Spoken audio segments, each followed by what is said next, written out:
Good afternoon, ladies and gentlemen. Welcome to this meeting of East Cambs District Council Planning Committee. And before we get things underway, I'd ask our Officer Patrick Adams to give you a fire safety warning. Thank you, Chair. Yes. If the fire alarm does sound, please leave the room by one of the two available exits. That's the double doors at the back or the door behind me. Please don't use the lifts when exiting the building, and the assembly point is in the car park at the front of the building. Thank you. I'd just like to give you a couple of comments, if I may. First of all, a big welcome, and I hope you'll be interested and satisfied by the time you leave. We have a policy here of having comfort breaks, which I will try and put in when it's suitable in a break between items, and it will probably be in about an hour and a half or 2 hours from now.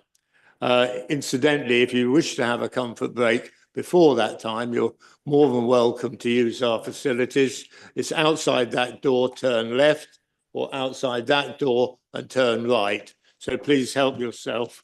What I would ask you to do is make sure your mobile phones are either turned to off or turned to quiet. And you should not approach the committee. You should stay where you are, and any speaking should be done through me. You may see all these faces here and wonder what they're doing. All the people along that road there are members, they're elected members, and they will be debating the cases and they will be voting. In addition, there are two members, which are myself. My name is Bill Hunt and I'm the chair, and my vice chair for today, which is Councillor Goodall. So the other people here are officers to advise us on planning issues and legal issues. And we then now move on to item number 1, which is apologies and substitutions. Thank you, Chair. We have apologies from Councillor David Brown, Councillor James Lay, and Councillor John Trapp. Councillor Lucius Vellacott is substituting for Councillor Brown, and Councillor Christine Colbert is substituting for Councillor Trapp. Thank you very much indeed. We now move on to item number 2. Anybody got any declarations of interest? You can speak now, or you can speak when the item is being discussed, if something comes to your mind that changes your mind. Item number 3. Has any member got any comment as why I should not, after this meeting, sign the minutes of the 5th of March? Okay, so I will go ahead and sign them after the meeting. We now move on to item number 4. And with some regret, I'd like to announce that Angela Till is leaving us on the 25th of April, and she's been here 6 years, and her smile has been a welcome to many a conversation, and we wish her luck. We hope she's enjoyed her time here. Thank her very much for the service she's given us, and just hope that your future is as bright in your whatever you do in the future as it has been here, and thank you. We now move on to item number 5, and we will be looking for the officer's opening remarks. Thank you, Chair. This is agenda item number 5 for an advertisement board at the land at Churchway in Little Down. The red line indicates the parcel of land where the advertisement board would be located. The blue cross is an approximate location of the advertisement board, and the yellow arrow shows an approximate location with the site context. The design details submitted include a 1.8 metre by 1.8 metre or 6 foot by 6 foot V-shaped design board that will be constructed of metal, wood and painted black. The main considerations are visual amenity, heritage and highways impacts. The advertisement board will be 1.8 metres by 1.8 metres each side and would be considered to be excessive in scale, detract from the open rural nature of this grassed area as you enter Little Downham. The level of detail submitted regarding the design of the advertisement board is limited and does not reflect the high quality design that would be expected due to its position within the conservation area. A block plan has been provided to show an approximate location of the advertisement board, which is roughly forward of the existing bench and village sign. However, no information has been provided as part of the application to show an exact location on how the board will be orientated on site. Following consultation with the local highways authority, they consider the advertising board not to materially impact the public highway in accordance with policy COM 7.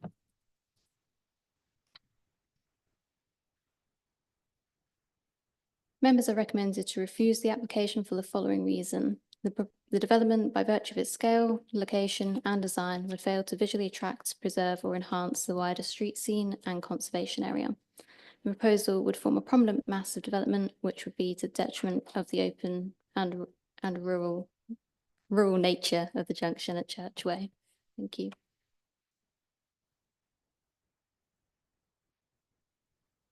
Thank you very much. We now have a speaker who has to say has come at the last minute, but it's on behalf of the parish council, and it's Councillor Dale Parson. Would you please come up to the desk, turn the microphone on. You have 5 minutes, councillor, and an amber light will go on at 4. Okay. When you're ready, go ahead. Yeah, thank you very much, and good afternoon to everybody. Yeah, I'm Dale Parson, Chairman, Little Downham Parish Council. I've got a few notes here that I'm just going to pick on. Advertising has been taking place on the green for many years through various means, through like potato boxes, handmade signs, even trailers, for agricultural trailers through the years. We're trying to make it a little bit more, with the boxes and everything, it looks so untidy. We're just trying to make it look more professional and presentable on the green. The proposed board, we've tried to make it really sympathetic. We would like to make it out of an inch box. The diagram really doesn't actually show roughly how it would be made. We would make it out of an inch box because most advertising banners that has been provided by various charities and local authorities are 6x3 banners made professionally. We would try to be able to tie them up to show from each way coming in and out of the village.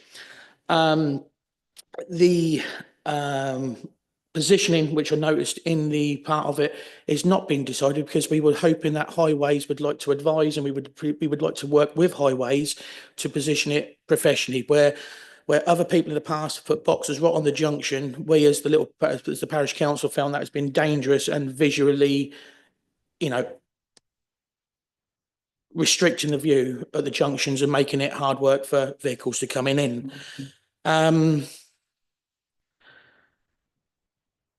Sorry, I have to keep coming. I'm being thrown in this into the last moment. I wasn't expecting to be here. It's just trying to get a decent board to be able to advertise for the local charities rather than the eyesore that has been used in the past. It will be able to be removed. It was in the comments, which was in the officers' reason for that it was going to be big and there was no storage place on site. Well, between us all in the parish council, we can be able to remove it if required, and be able to put it in storage when it is not being used. We're hoping to go back to the design to probably not have the boards in the back and make the board removable. So then it will just be like a black 1-inch box frame. So that'll be black. It will not be visually intrusive, and that would actually blend into the background and practically disappear from the eye when it's not being used, when it is still on site waiting for the next one. And that's roughly about it, really. We're just trying to make it look more professional and tidy it up rather than have boxes in there which has been put there in the past. Thank you very much. If you'll just stay there a second. Members, questions for the chairman of the parish council? Councillor Wilson. Thank you, Chair. How often do people put up signs on the green? In the past, we've had the Christmas trees been put up, the sign for Christmas trees put up there probably for 6-7 weeks. It's been in the past. There's been the local Busy Fingers School. They put stuff up there on display parts. There's the village hall for their charity events. They put that up on there. The school advertised their fates and various things. It's all local. It's local charities and groups really need to just try to advertise and get the revenue. And can I follow through, Jim? You at the parish council will still control what goes on this sign. That is the plan that we had when it went to our parish council meeting. It was discussed and we said yes, that we would like to take control of that, and the various people or groups would come to the parish council to ask to advertise, and we would then give permission, if approved, to have them up for a certain amount of time. Don't want them up there for multiple months in advance and afterwards, just for a certain time in advance and then taken down and then replaced. And if they can't do it, we would like to, like I say, make it out of inch box that can be easily dismantled and on plates to be able to secure it to the floor so it doesn't get pushed over by the wind or even vandalised, but then we can move it. And another reason for the height is when the grass is being cut on the green, the machines can get round it and easily just trim round it, and it doesn't kill the grass either. Have you got any other questions? Yes, please go ahead. Yeah, sorry, just clarification, please. Sorry, so do you mean that you're going to put something in the ground like goalpost so that they go in just so it just goes up when you actually want to advertise something? Personally, I would like it to be on the feet. I would like to put a flat plate, as I would do there, and then stake it in the ground. I would not like to put goalpost holes in, because then that would be a trip hazard if anybody else is walking over the green. I would like to be able to glorified tent pegs, in other words, but a bit more heavy duty to just beat them into the ground and secure it down. Yeah. Sorry, who was it? Councillor Ambrose Smith. Hello. If I understand you right, are you going to have more or less a hollow frame, or is it going to be what appears on there as a solid frame? I would like to have the solid part in the middle removable. So if we put the banners up, it has to. But then if one of the schools come up with a smaller banner, that can either be put in, or we can put a piece of wood in, fix it in, so then they can adhere to it. Just got the options to do them both. I would like to have it clear, but obviously a banner is a lot of money, and some of these groups haven't got that money to buy the banner to start with. They make their own things up. I just want to have that option to be able to put a backing in there for them to adhere to it. But then if it don't need it, it can come out, and then that'll just be like a square black see-through when that's not being used, or it's got the banner on there.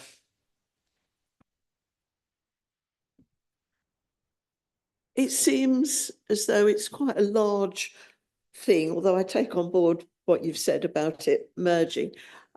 So really this is to catch the attention of drivers.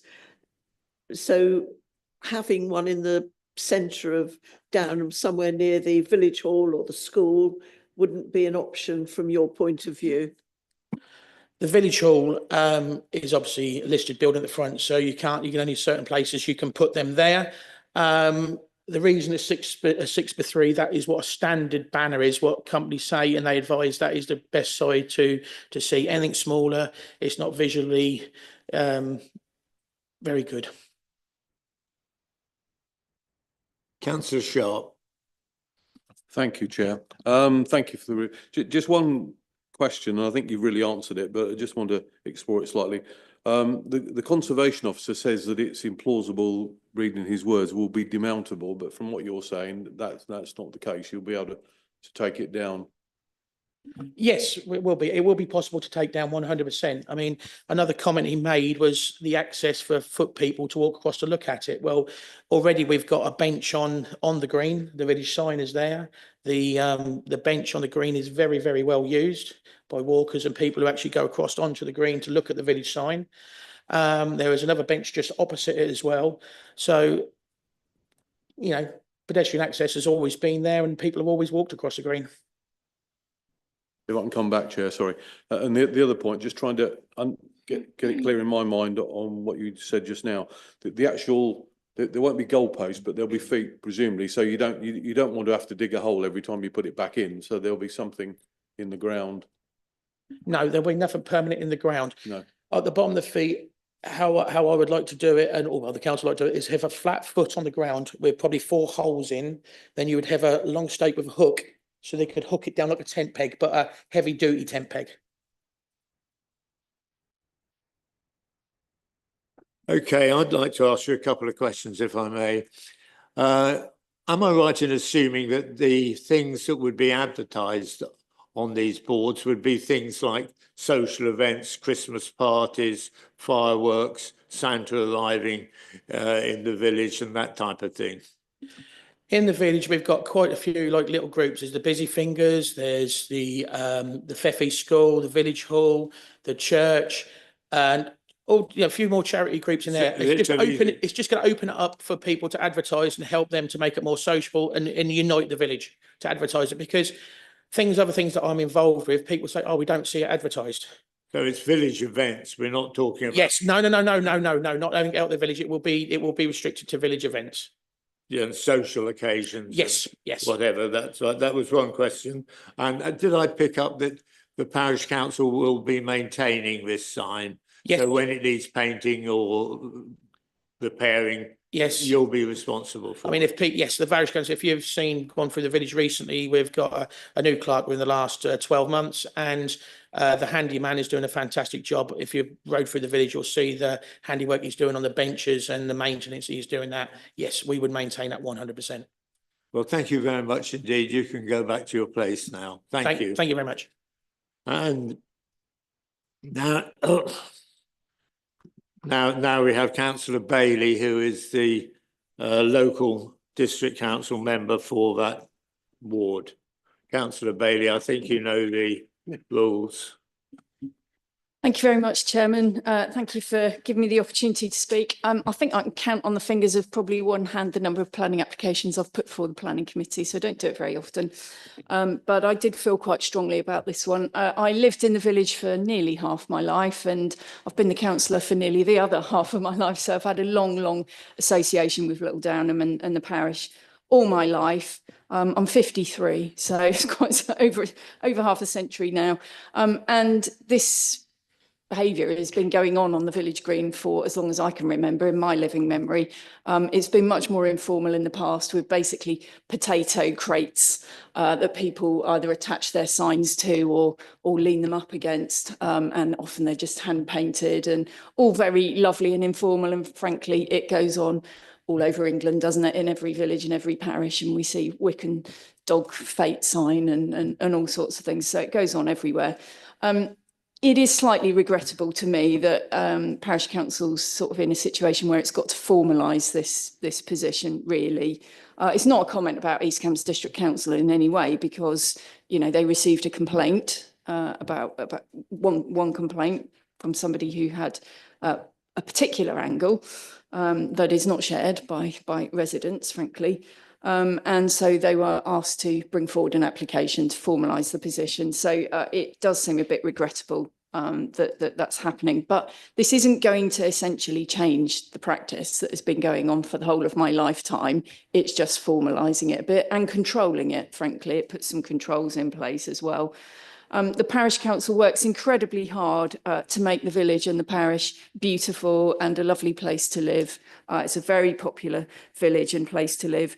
They recently, for example, repainted the finger sign. There's an old conservation, very old finger sign on the village green and they've painted that up. It looks beautiful. Highways haven't objected, no objections from Highways. This application has my absolute support, so I hope you'll take that into consideration. And I do totally trust the parish council not to do anything that will be detrimental to the village green. They have been all about enhancing the village green and making it lovely. The benches there are scarecrow competitions in the village, and one year we had a bride and groom scarecrow sitting on the village bench, which was very popular. I can't remember whether it won that year. I can't remember. It was very, very funny. The adverts are only ever temporary. And of course, the adverts you've heard, they're all about supporting community events and which, bring the community together and make the parish and the village a lovely place to live and a lovely place to be. So I really do urge the committee, notwithstanding the comments from officers, to give this planning permission and let the parish council, be in charge of its own destiny and to support community activity and events and community cohesion. Thank you, Councillor Bailey. Questions for Councillor Bailey? Councillor Vellacott. Thanks, Anna. My main concern with the application is to do with the design and the scale. Do you consider that the design and the scale are appropriate for that site? I think as long as it goes into the right location, it will be okay. I know it looks big and bulky, but you've heard that it is demountable. It will be taken away when it's not in use. It does need a backboard because the wind can get through there. So if you're putting a sign up, and you're raising it like that, then it needs, it does need a backboard. So that's why that display board element is there. But obviously it is demountable. And I trust the parish council not to do anything that is detrimental. So it definitely has my support. Any more questions for Councillor Bailey? Yes, please. Would it be considered to have two separate notice boards rather than one large one like that? Because while we were on the green, there is a tree in the way on one of the apex, which would cover it, and also the road sign. Well, I think exact location, you can see roughly the location. I think the potato boxes have traditionally been a bit more close to the road. It does need to be further back from the road, I think, in order, that Highways don't have objections, and Highways haven't objected. It could be smaller, but then you've got the issue of, not being able to promote your event so well and people having to linger and stop to see what it says. That's one benefit of when it was much more informal. People just put a sign up and painted whatever they wanted on it. So, there's pros and cons, aren't there? I think any smaller, then it's quite difficult to promote the event you're trying to promote in any reasonable scale that people can quickly read. We'll come back, Chair. Yes, please. Yeah, my point is not the size. They could still be 6 by 3 and 6 foot high, but two separate. So they're not like an apex on the green. They'd be in two different locations on the green, so they're not being obscured by the tree or the road sign. What, two of the same size? No.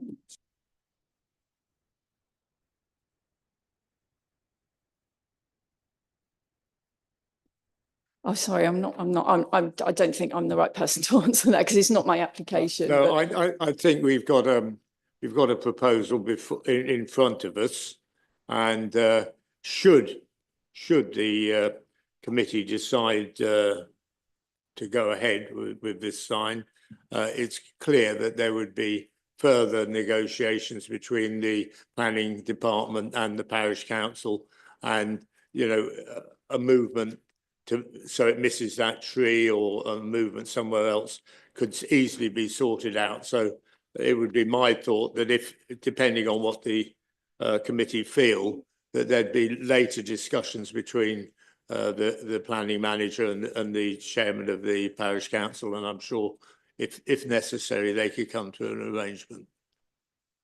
And yes, one. Just so I don't know if that was a question or not, but just going back to the previous question, I think the idea here is that people can have either a large sign or a small sign. and not have to have two separate locations. If you have two separate locations with two smaller versions, then obviously there isn't the option to have the larger sign. Yes, I suppose it's possible to condition this to make sure that materials and more detail comes back to planning officers to agree. Thank you very much, Councillor Bailey. Officers, have we any comments? Yes, please. Sorry, just following up from what Councillor Hunt was just saying.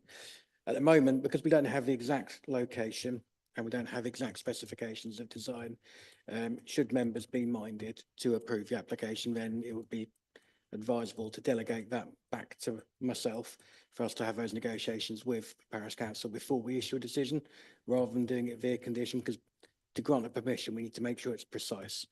So just to have that in mind as you're having your deliberations. Thank you. Members, have you got any questions for the officers? No, well, in which case we go on to debate. Councillor Akinwale. Thank you, Chair. I think we should approve the application against the officer report. I think it's a really good proposal. I think the benefits outweigh the cons, and I think it's really great for them to actually support local businesses within the area. So that's that you're in favour of it, but you need some clarification. Am I right in saying? No, I mean to approve the application against the officer's recommendation. So approving it rather than refusing the application. Or going against the officer's recommendation. Okay, thank you. Just a minute.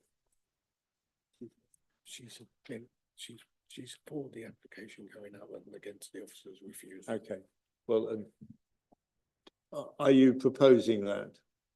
Yes. Okay. Councillor Ambrose Smith. If that is a proposal to go against the officer recommendation, I would be happy to second that and leave it with the planning manager to sort out the finer details. Well, we'll carry on with the debate. Councillor Wilson.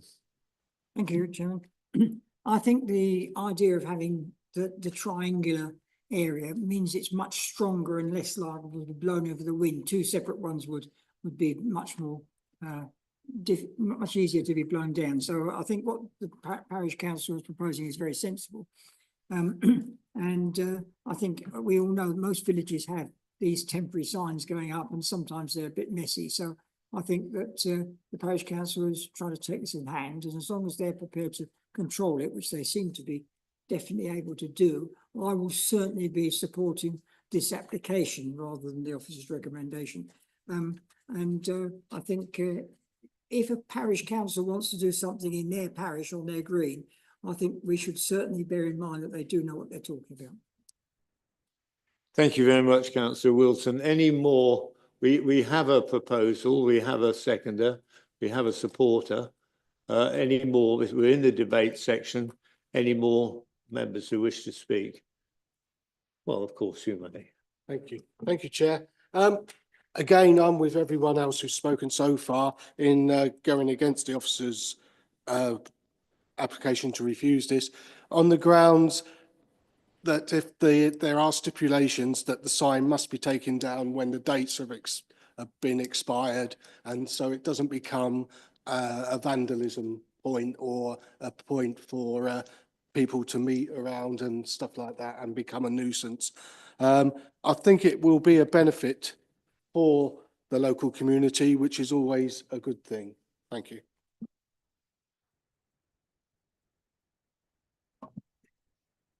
Have I got anybody who is in support of the officer's recommendation? In which case, can I consider that that's unanimously going against the officer's recommendation? I'm getting some shaking ahead there. What is your view? I wish to abstain, Chair. Abstaining. You're abstaining. Okay, so we won't do it by affirmation. I believe now is the time to go to a vote, but what we haven't got is from either proposal or the seconder yet, is we haven't got reasons for going against the officer's recommendation. And there should be reasons for this. So I think contrary to what the officer mentioned, I don't think it's detrimental to the greens on the sites. So I think the benefits outweigh the cons. And I think it is an exceptional case where I think it should be allowed. So you disagree with the officer's recommendation? Yeah, I think contrary, I don't think it is detrimental to the greens. Have you got that clearly down, Patrick? Yes. You have. And I believe it's right that the manager will have negotiations if there appears to be that we're going against the officer's recommendation. It will be that the details will be left to the planning manager to resolve the conditions. So can I just ask then for point of clarity for members, that to be delegated to myself, the ability to negotiate, get further details where appropriate, and for the imposition of appropriate conditions, subject obviously to the application being approved. Go down the line. Thank you. I'm personally happy with that caveat, which I think, so I'll now go, will those in favour of going against the officer recommendation, please raise their hands. 2, 3, 4, 5, 6, 7, 8, 9, 10. Will those who are against the officer, want to support the officer's recommendation, please raise their hands. No. Will those who want to abstain, please raise their hand. So even I can work that out, that the officer recommendation has been overruled, and planning permission, subject to the conditions of the planning manager, is granted. If any of those wish to, if we've dealt with your item and you wish to leave, please do so now. If not, you're more than welcome to stay. Well, we'll move on to item number 6.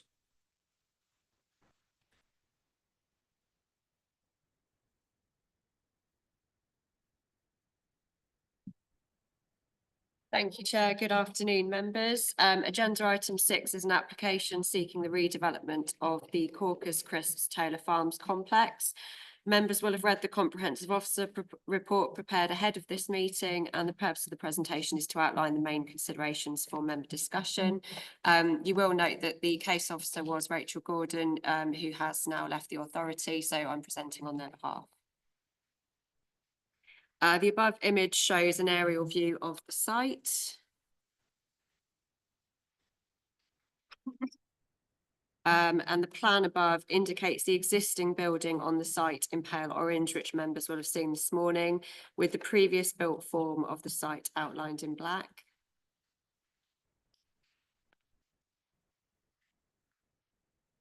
The above plan shows the proposed site layout as submitted.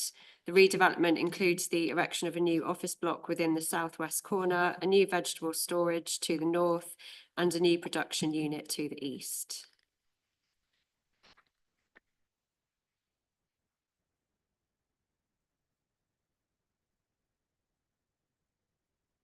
The plan above shows the existing and proposed buildings in relation to the built form lost by the fire.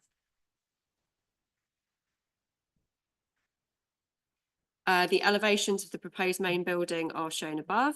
Sorry, there's quite a few plans for this one. And the elevations of the proposed office building are also shown.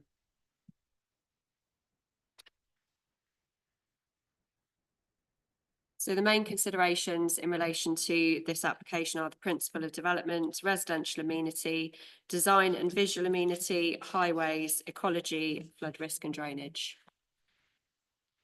In terms of the principle of development, the site will run as it did before the fire took place and shall be returned to use as a crisp factory and distribution. The redevelopment of the site will alter the layout of the site to allow for more efficient operations and reduce the transport in and out of the site.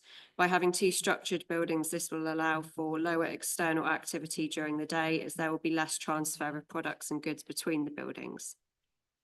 The inclusion of a frozen storage area will prevent the need for products coming off the local fields being washed and stored and then transported to a third-party cold store. The existing buildings prior to the fire damage provided 7,098 square metres or 76,402 square feet, including the existing unit that was not damaged by the fire. This was also subject to a planning consent from 2018, which has since expired, but allowed the expansion of the site to 8,101 square metres or 87,198 square feet. The proposed footprint, including the separate office, will be 8,799 square metres or 94,712 square feet, which includes the existing building on the site. So this is approximately an 8.6% increase in floor area. The proposal to redevelop the existing employment site is considered to be acceptable in principle and would be in accordance with policies EMP1 and EMP2 of the local plan, and the economic principles of the NPPF, as well as reinstating 120 jobs.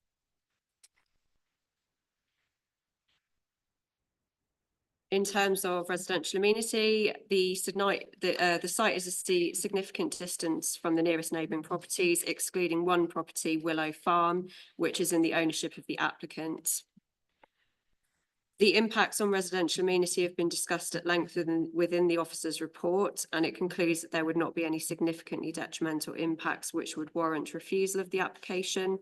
A number of conditions have been included within Appendix 1 of the officer's report to ensure that amenity is protected.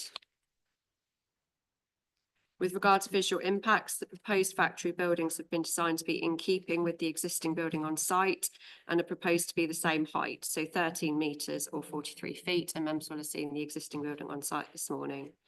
The proposal also represents an 8.5% increase. Bear with me, sorry, just double check that's correct. 8.6% increase in floor space from the existing buildings, including an expired approved application. It's not considered that this increase would be detrimental.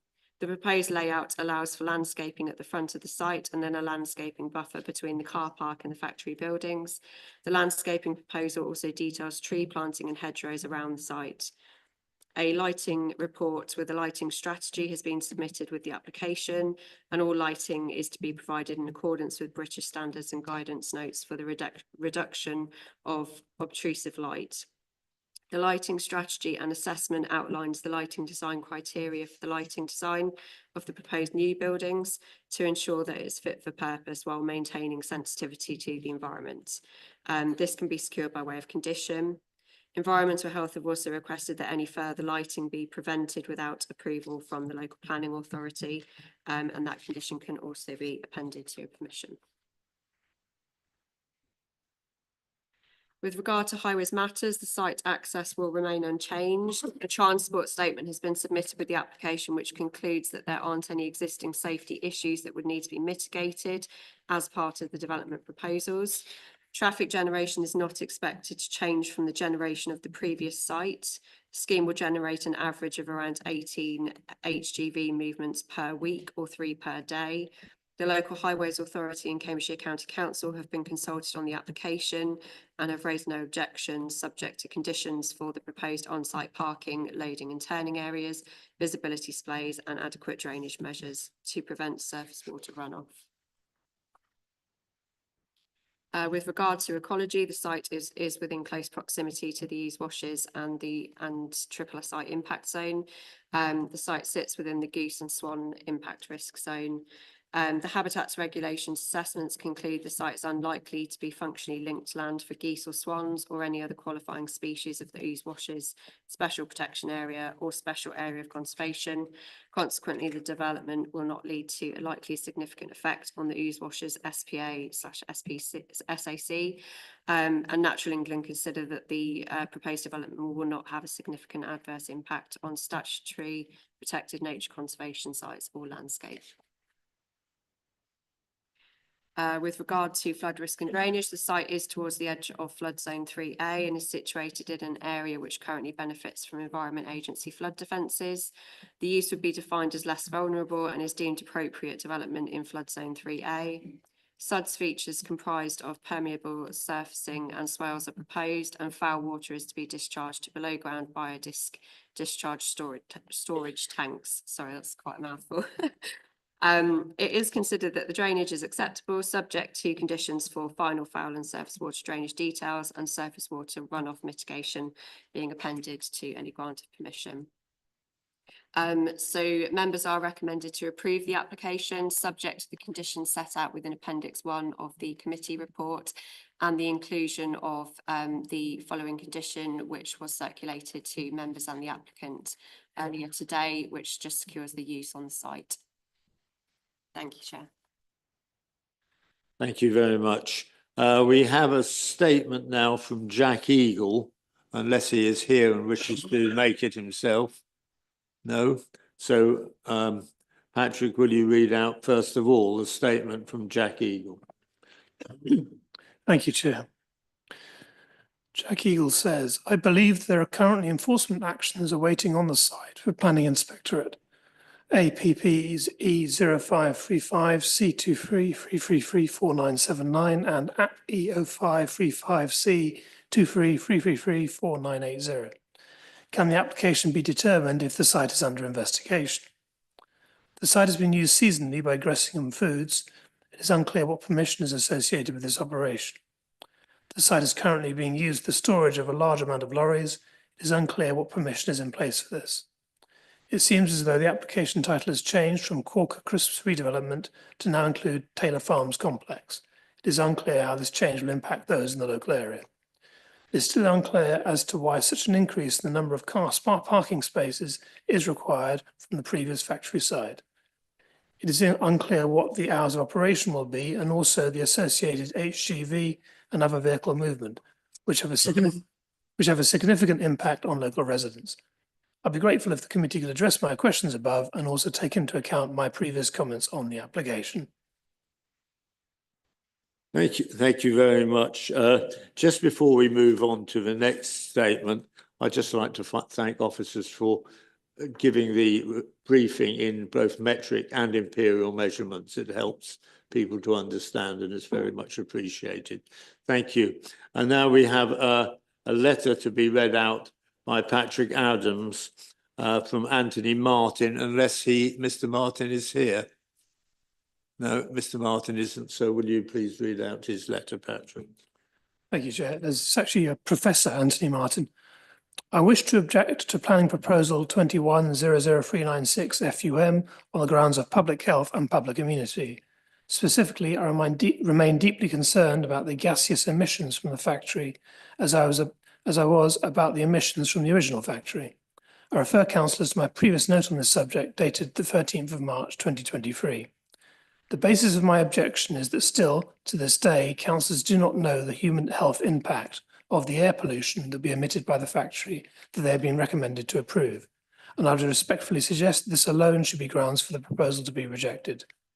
No analysis of the emissions has been presented, and no expert independent assessment of the health impacts has been received by the UK Health Security Agency or anyone else, despite advice from the ECDC Environmental Health Officer dated 29th of October 2021 that the agency should be consulted because the ECDC Environmental Health Team does not have the expertise to comment.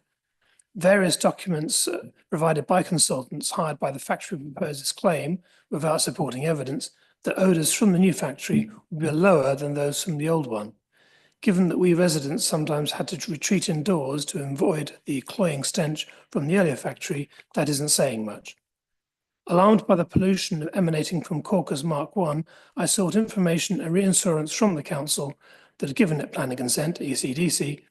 To my alarm, ECDC knew nothing and referred me to the Public Health England, who were similarly clueless, and pointed me to the Environment Agency, who in turn told me that this was ECDC's responsibility.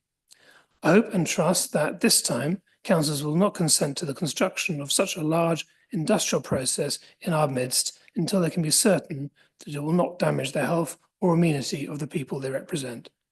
Today we breathe clean air. Please do not take from us that basic right. Thank you very much. Well, since the authors of those letters aren't here, there's no questioning or extra qualification to be associated with that. We now have an applicant, Mrs.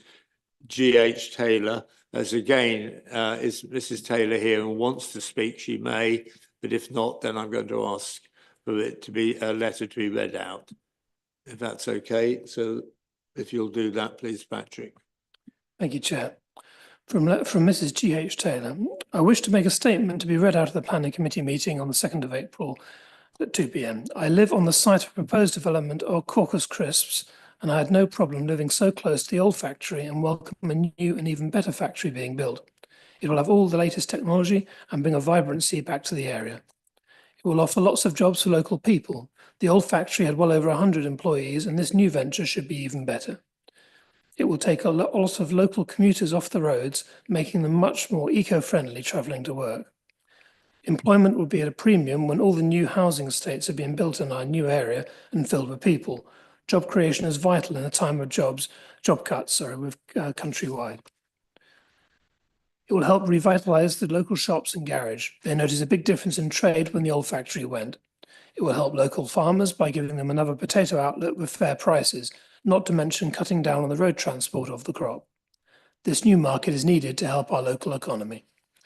Many different traders, apart from farming, will benefit from the working needs of the factory. The benefits to the local community are many, and I hope you can agree to this project being passed. Well, thank you very much indeed for that. We now, I believe we have Ross Taylor. I believe he's going to speak. If you'll come up, Mr. Taylor, you've got 5 minutes, and please turn the microphone on and start when it's convenient for yourself. Good afternoon, everybody. Thank you ever so much for having me here today. I'd like to go back 5 years ago on the tragic day we lost our family business. We supported a lot of jobs over the years and brought a lot of young people into jobs and trained them, and it was a very good starting point for youngsters to learn new skills. And I'm sorry, this is a bit emotional for me, to be fair.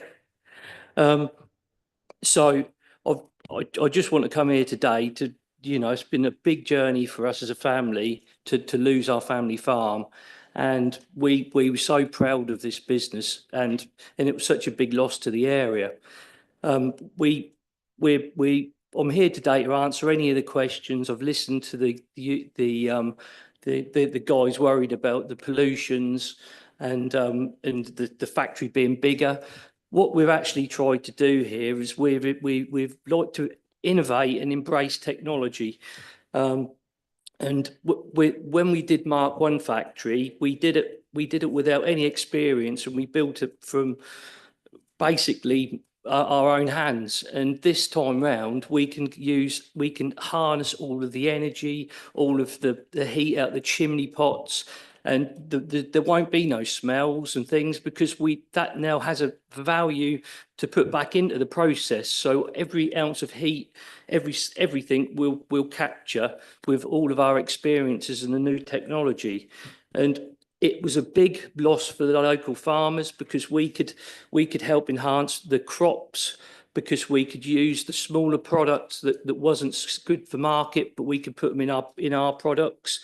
And 60% of the UK's food is produced in this small area, and it's very important that we try and help help find a market for this agricultural products in a time where it's on the downcline. The farming industry is in the worst state it's ever been, and you know this is a massive investment. It's going to be a £10 million project now.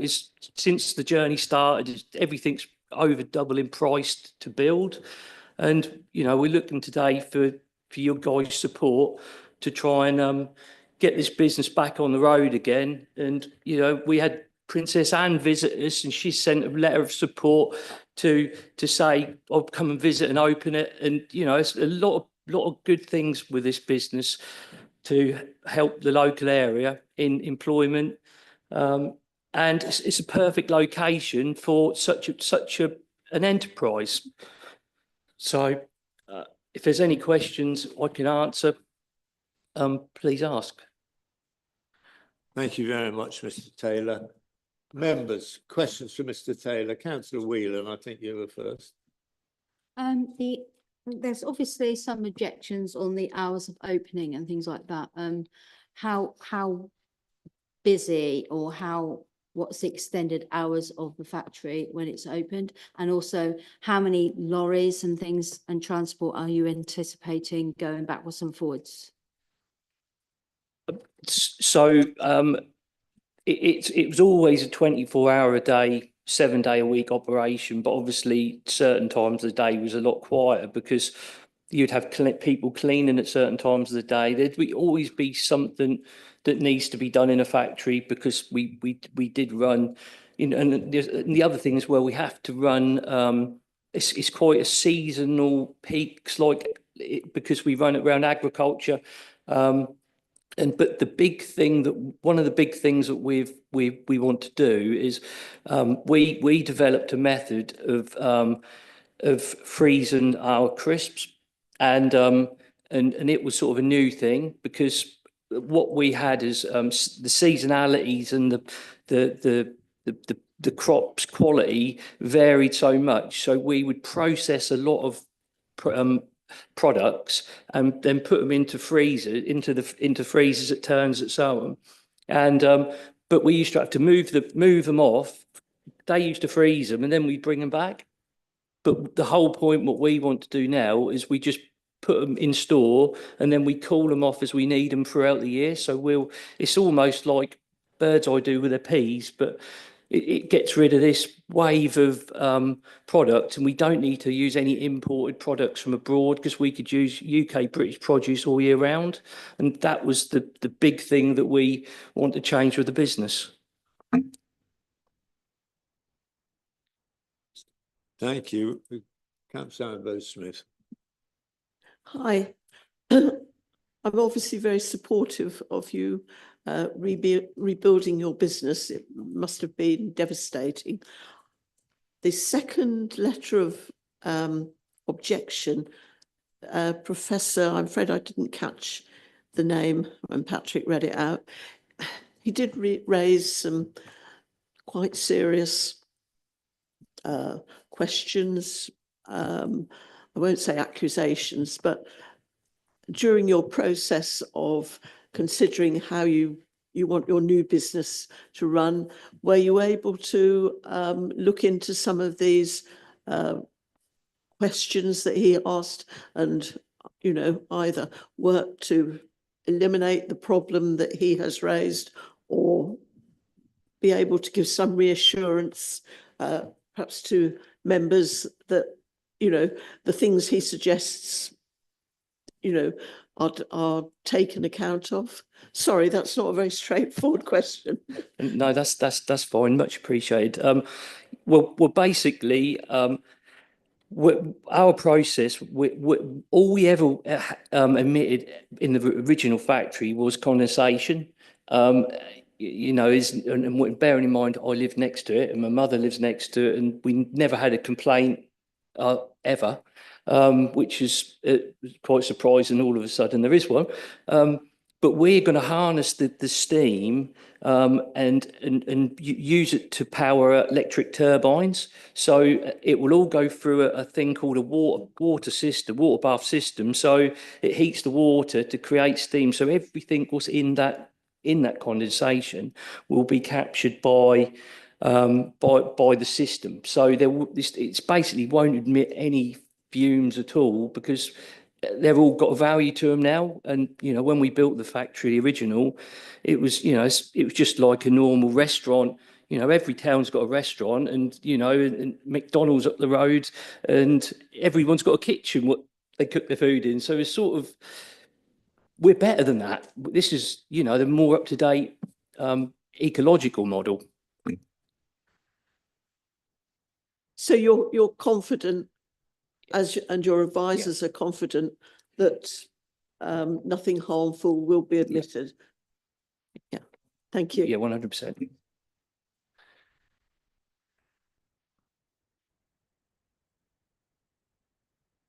Councillor Akinwale. Thank you, Chair. I think she raised it up for myself, Councillor Amber Smith. So I'm okay with questions now. Councillor Sharp. Thank you, Chair. A couple of questions and a couple of comments. I mean, from the application, it's bringing back 120 employees back to the area, which is great for employment. And looking at the plans, you seem to be taking advantage of that very sad situation 5 years ago to actually change the development of it so it can be better, if that makes sense. You know, you've turned the things around so that you're using the bad time into a positive time. So just two questions really. One, I know one of the objectors mentions about 92 extra parking spaces, so useful to. And the other thing, in terms of energy capture, are you looking at solar panels or any sort of energy production there to obviously save costs and save the drag on the national grid? Yeah, regarding the car parking spaces, the original factory was obviously not designed very well, because you wouldn't ever build it like that. But the actual we always did have enough room to park over 100 cars, but there used to be a line of all of the cars parked along the track next to the site, and basically that wasn't an ideal situation. But the opportunity to rebuild the site in a proper way brings all of the cars back into behind the hedges and into the perimeter of the building, and there isn't any more room for extra cars. It's just a better designed layout, and also our goal as a business, in all of my businesses, is to be green, be carbon negative, and have solar, have every bit of technology we can to cut out any forms of electric or waste power and insulation we need everything to be future proofed.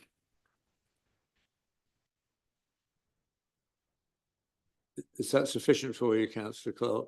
Yes, it is. It answers the question. I mean, I'll come back briefly. Yes, from the sounds of it, because when you look at it, you look at Bland, 92 extra parking spaces, but basically because of the way, I'm sure I don't know the detail of the way the business grew, but obviously it grew higgledy-piggledy, for want of a better word.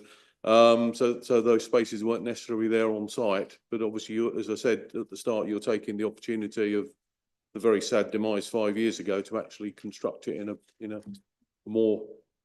a better way. Yeah, thank you.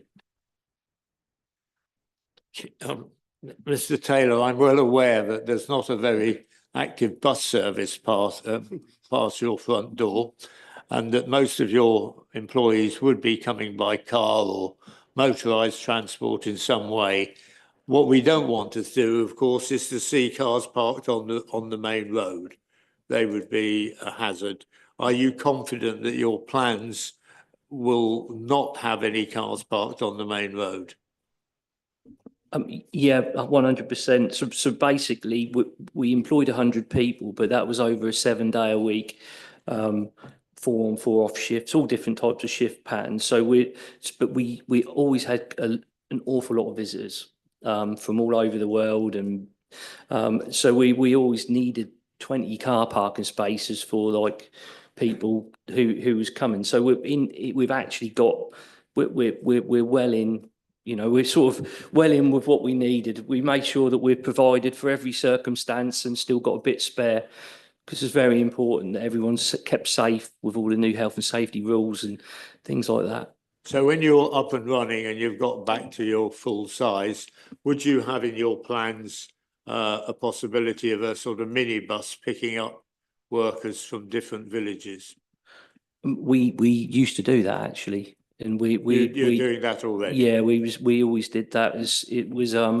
We had incentives for staff to bring other staff in, and we had minibuses, and we basically did everything to accommodate the local our sort of local employees in certain areas, and it worked very well. Okay, thank you very much you. indeed, Mr. Taylor. Councillor Akinwale.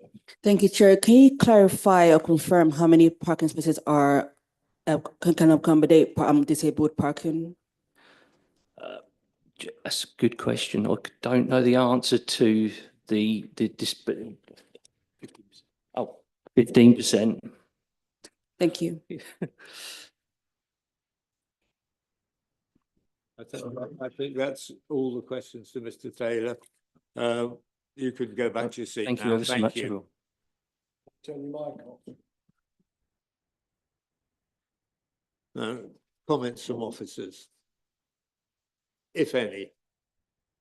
I think the only comment I'd have, Chair, is that there are a number of conditions that have been recommended by the case officer around protecting amenities, and they include the provision of a construction environmental management plan, details around ground piling, the odour abatement system, lighting, reversing alarms, acoustic barriers and emitted noise levels. So there are a number of conditions in Appendix 1 that do relate to residential amenity. There are already conditions that exist and are part of your recommendation to approve. And has anybody got any questions for officers? Councillor Whelan, I don't know which was the first. Are you, as part of the conditions, ensuring that there are EV charging points in the property? They would be covered separately under building regulations. Councillor Akinwale. Thank you, Chair. Can you confirm, I'm not sure if this was already included, but in terms of the fire hydrants recommended by the Cambridgeshire Fire and Rescue Service, has this been included in the conditions? Give me 1 minute.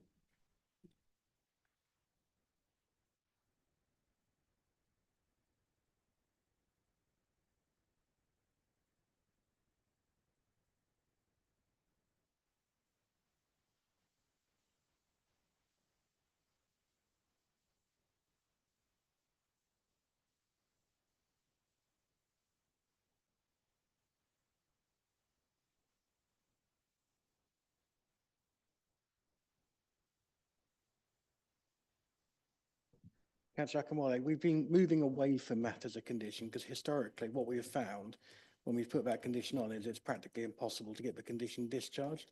It's also covered under the secondary legislation anyway.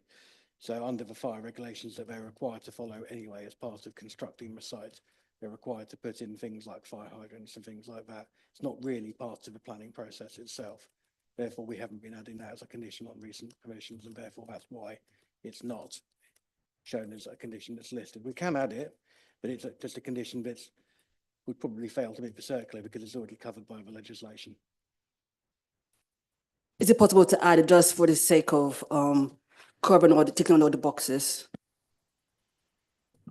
We can, but it opens up the problem at the end of the build as to discharging it. That's the problem we've had on other sites. Because of the way it's worded, it's quite difficult to get it discharged by the applicant. Sorry?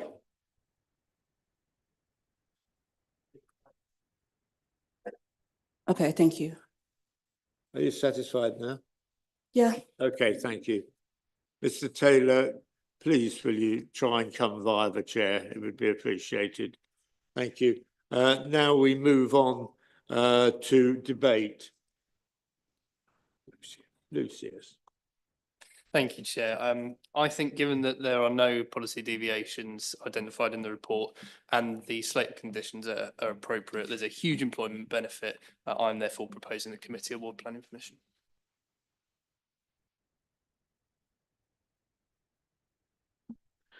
I would be happy to second the proposal to accept the officer recommendation to approve.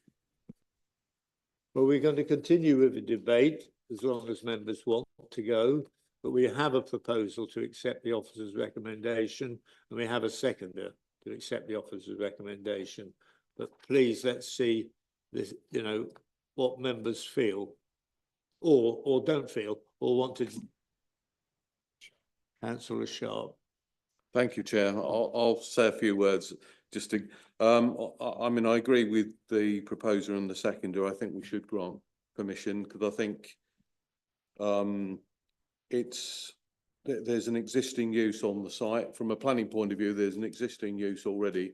So it will be difficult to turn that down. They're looking at an 8% increase in floor space, which is reasonable, I think, under the circumstances. As we saw this morning when we looked at the site's been, and I mentioned in my questions, that it's been redesigned to take advantage of the situation they're in. And I understand that, you know, about the car parking spaces. So certainly I'm in support of that we go with the officer's recommendation of approval. Any more items of debate? Well, only I would just like to say it must have been a very difficult time for Mr. Taylor between the fire and now, and I'm fully aware of the amount of people who are employed and given hope by his business enterprises. So I certainly won't be going against the recommendation of my colleagues. And thank you, colleagues. So we're now moving to a vote. Will those in favour? We have a proposer. We have a seconder. Will those in who want to approve of the officer's recommendation, which is to approve the application, please raise your hands.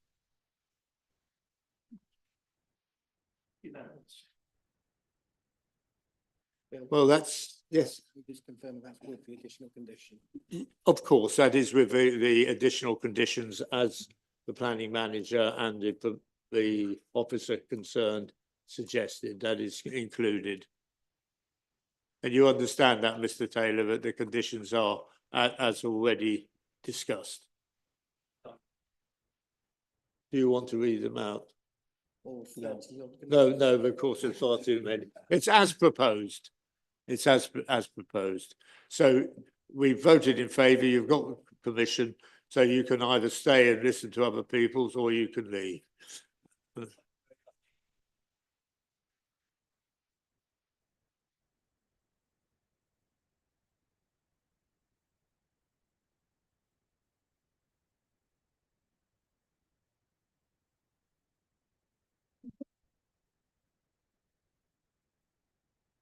Okay, we move on to item number 7.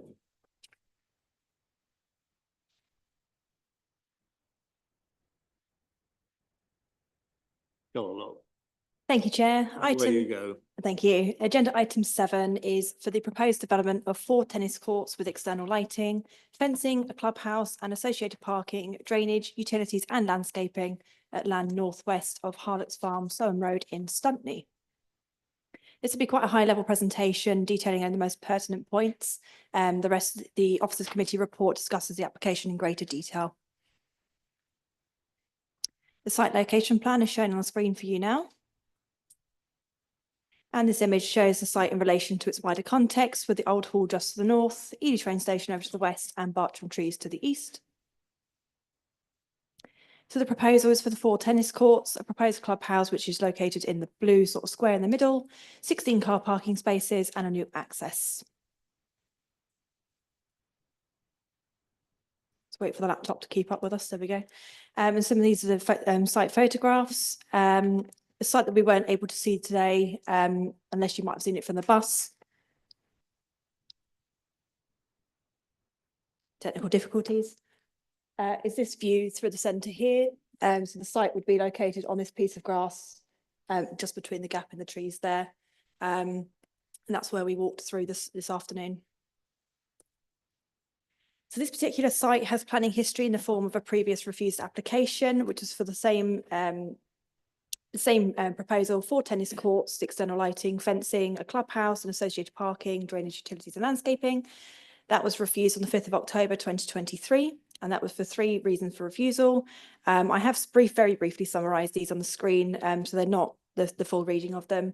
But number 1 is principle of development. It did not meet the exception policy COM4 and therefore was contrary to growth 2. Character and appearance, it had an urbanising appearance and incongruous form of development in a rural location. And number 3 was insufficient information to demonstrate a net gain in biodiversity contrary to ENV4 and the Natural Environment SPD and NPPF. In assessment of this application before you, officers have had due regard to the planning history of the site and considered whether those reasons have been overcome through sufficient evidence and changes to the submitted scheme. There should be regard to planning law that leans upon consistency in decision making. The principle of consistency is not that like cases must be determined alike, but that a decision taker ought to, when considering materially similar proposals, to have regard to the principle of consistency and to have good reason if deciding to depart from the previous reason, providing reasons for any such departure. So officers looked at the main considerations, which are listed for you on the slide now, and in light of the previous application and of the adopted local plan that we have at the moment. So those are principle of development, design and character, highways, trees, flood risk and drainage, biodiversity and ecology. So the principle of development on this site is not supported. The site is outside the development envelope where development should be strictly controlled. Policy Growth 2 stipulates that outside development envelopes, development will only be permitted in exceptional circumstances. Policy COM4 related to new community facilities is one of those exceptions to Growth 2. Officers consider only the lightest link to the definition of community facility due to the limited access for non-members of the club at limited times and because of the applicants of the proposals. Nevertheless, COM4 reads, proposals for new or improved community facilities should be located within settlement boundaries wherever possible. In exceptional circumstances, these facilities may be permitted in the countryside, but this is where there is a lack of suitable and available land within settlements or where a rural location is specifically required. COM4 does go into its specific points that it requires for an assessment against COM4, and that is detailed within the report itself. And we briefly ran through that on site this morning as well. The criterion require the application to demonstrate that there is a lack of suitable land within settlements or that the rural location is required. This application has failed to justify why the rural location is required for such a development, particularly when it's to support an existing business that's currently operating in the site of or within the development envelope of Ely. It's acknowledged that it's on a rental basis, however, as such use cannot be or can be operational within a settlement, this rural location is not justified.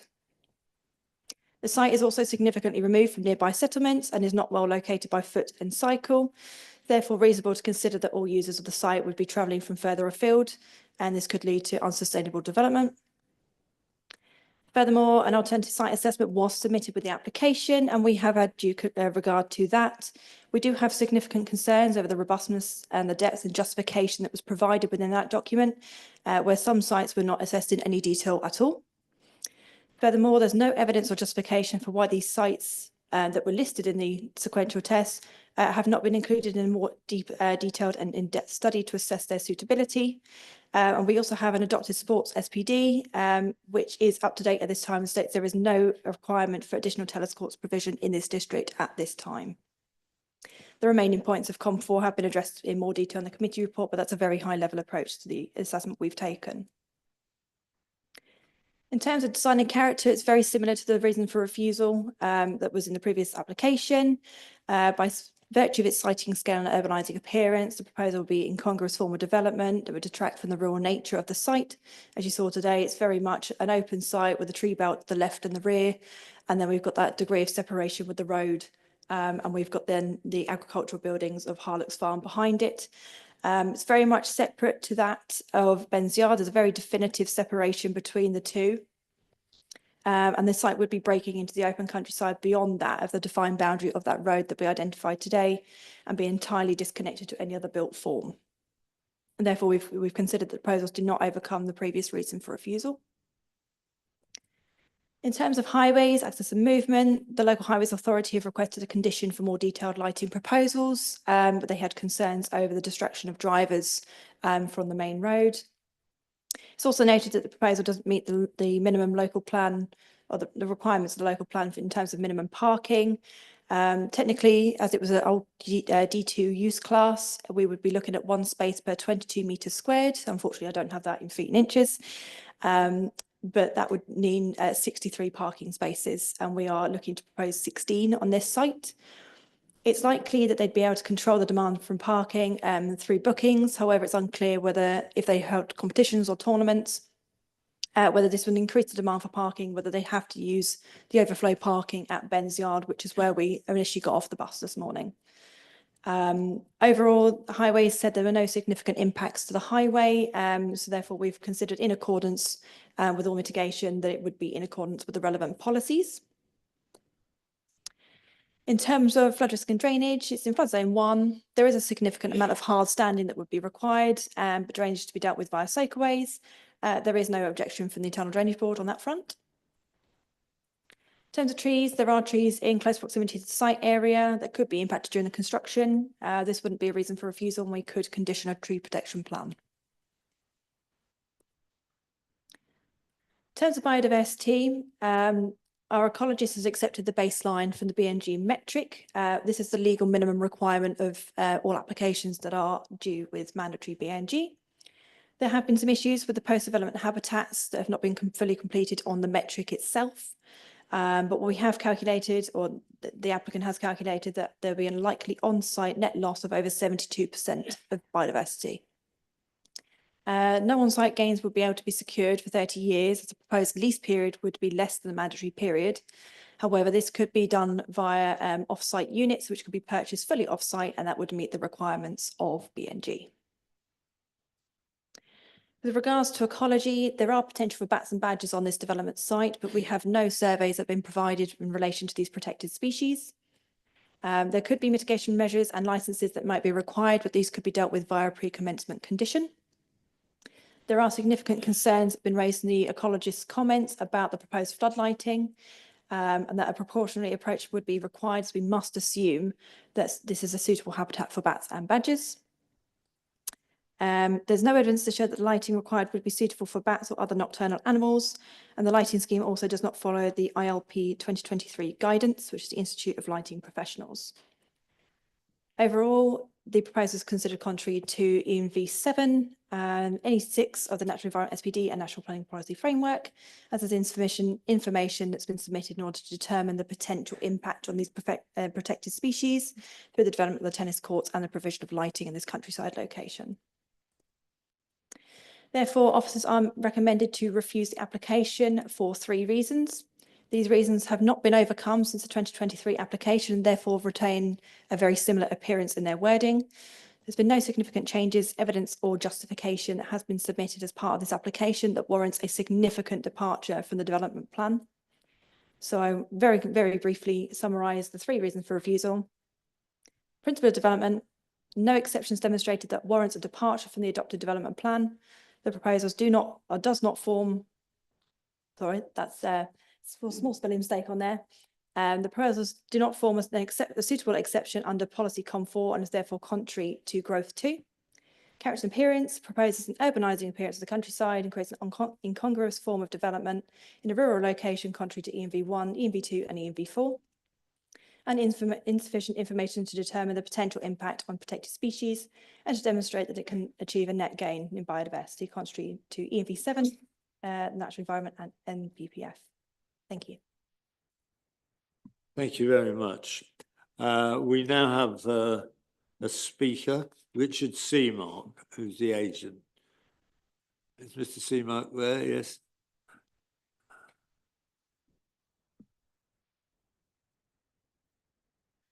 You have 5 minutes between you, and you should press the red button when you're speaking. Start at your leisure. Thank you. Good afternoon, everyone. Thank you very much for listening to me, and Richard as well. My name is Sebastian Sko, and I'm the founder of Tennis Academy Ely and One Love Tennis CIC. I lead all coaching, events, matches, and the vision for tennis in the community. Tennis Academy began as a coaching provider for local clubs, but in September 2021, we launched our own club based at Kingsley. Our mission is to make tennis accessible and enjoyable to everyone, regardless of age, ability, or background. In just 3 years, we've grown to over 150 active members, and we're still growing. We work hard to keep fees low and offer free sessions so no one is excluded due to cost. Every pound is reinvested into our programs and the development of our coaching team. Despite limited court access, we only have the course from 5:30 p.m. to 10 p.m. During the week, and on Sunday full day. We deliver 21 hours of weekly coaching. We offer 5 to 7 weeks of holiday camps per year. We offer regular family events, internal and external matches. We're going to have in the next 3 months over 100 matches, LTA sanctioned. We offer free tennis in local schools, free weekly adaptive tennis as well. We have more programs ready to go, but we don't have enough space to put them in place, unfortunately. But this is just, it isn't just about tennis court, it's all about the community as well. We support students, so we've got plenty of students who are doing their DOV, and we help them to do so. We also have plenty of students doing work experience with us. We donate to local charity. The last 2 years, we donated to Ely Food Bank, and for the next 3 years, we committed to give to the MacPass Air Ambulance. And we also work with only local businesses, so all our uniforms are made locally, and all the services we use are also local. Our coaching team is made of local people as well, reflecting a support to the community. We currently have 6 juniors who are part of the team, growing. We're training them. 2 are LTA qualified. LTA is the Lawn Tennis Association, our governing body. And we've got 3 adult coaches, including one that is fully employed now, which is very, very rare for small clubs and grassroots. We are proudly rooted in Ely, but we attract players from across Cambridgeshire and even from London. So we've got people traveling to us a lot. We've earned the backing of tennis professionals such as Louis Caillé, Jody Murray, and Nils Skopsky. You might not know them, but they're professional players and coaches. And most importantly, the LTA is financially supporting this project, recognizing our track record and social impact. But now our future is at risk, and our access to Kingsley is ending, and without a permanent home, we cannot continue. Having our own court will help us to continue the work we are currently doing, start earlier session, giving more opportunity for the families, especially the young kids, and offer daytime tennis, reaching people we don't reach at the moment, which is technically the people who are in retirement, people who are home educated, working from home. So we could potentially grow those people and keep them playing tennis, or bring them playing tennis. The application is about protecting our club. That gives people purpose, confidence, and connection. We've achieved a lot with our limited resources. So we can only imagine what we could achieve if we had a home. Now, Richard. Thanks, Seb, and good afternoon. So after the first application in October 23, we arranged to meet Simon Ellis and Councillor Holtzman to agree how we might test if there are any other suitable sites that could be used for this club. At this meeting, it was agreed that none of the existing tennis courts in the area were suitable because they were either linked to schools and therefore would have the same access issues we have at King's, or they're too small. We agreed that any potential development sites within settlement boundaries would likely be viewed as either housing or commercial sites by the landowner. We therefore agreed a list of 8 alternative sites that could potentially be suitable and agreed the wording of the letter that would be sent out to landowners. No expressions of interest were received. In March 24, the council asked us to consider a further 4 sites, so we wrote again to all 12 landowners, with 3 responses received, all declining due to hope value for other development. We have therefore tested all of the sites that the council has asked us to look at over a period of 6 months. The site near Ben's Yard is our best chance of securing a long-term future for the club. The site's already served by existing infrastructure such as safe vehicular access and a cafe. You've hit the 5 minutes. I'll give you another 30 seconds very to much. wrap up. And whilst we appreciate that many will travel here by car, the majority of our members already currently drive to the courts at King's, with many driving past Ben's Yard from their homes in the south, such as Surrey, Fordham, etc., making the site actually more accessible to them. External lighting will be directed downwards and into the court and will be well screened by surrounding vegetation. Also worth noting that Ben's Yard and Harlock's Farm already uses external lighting throughout the night time. I'm afraid That's great. Thank you you've very got much. there. Thank you. Members, questions? Councillor Okunwale. Thank you, Chair. Can you talk us through what you've done to potentially secure alternative, I know you mentioned it in your speech. Can you talk us through what you've done exactly to secure alternative venue sites? And also, because obviously bearing in mind that I love that your services are inclusive, but the transportation to and from the site is actually exclusive, if that makes sense. So can you talk us through the process, please? Thank you. Yeah, so probably a couple of years ago, we started becoming aware of tennis academies need to vacate King's. So we started to think about possible sites within the key towns and villages. So we started looking at Ely North in particular. We reached out to the landowners of Ely North to see if they'd be interested. We spoke to the East Cambs Council in their capacity as landowner to see if there was any sites around Ely in particular, but none were sort of none came back to say an expression of interest. So after the first application, we spoke to the planning team here just to try and get a sense of how the council would like us to go about assessing the suitability of other sites. So this is where we sat around a table with Simon and Councillor Holtzman, just looking at potential vacant sites in and around key towns and villages. We got a list of 8 that we all agreed might be worth writing to, which we did. And then once Simon left, David came on board. We had a meeting with David and Gemma Driver, and there were 4 other sites that they felt might be worth looking at as well. So we went back to all 12 again, just to sort of test whether there's any interest in those landowners, supporting the tennis academy on their site. And no expressions were sort of received as part of that process. So it's really difficult because we are a tennis academy. We don't have huge amount of funds like a lot of developers do to have rigorous, like comprehensive land searches of suitable sites. But we also have to recognise Seb's based in Littleport, so in order to make a site accessible for him on a regular basis, we felt sort of 10-mile catchment from Littleport would be suitable, and this is how we sort of decided on the 12 sites to go and approach. Thank you. Can I just say we'll continue with questions to you, but it's a question and answer session, not an extension of your application. Noted. Members, more questions? No, well, there's no questions. So you can sit down. Thank you very much indeed. Well, we've now got Councillor Holtzman.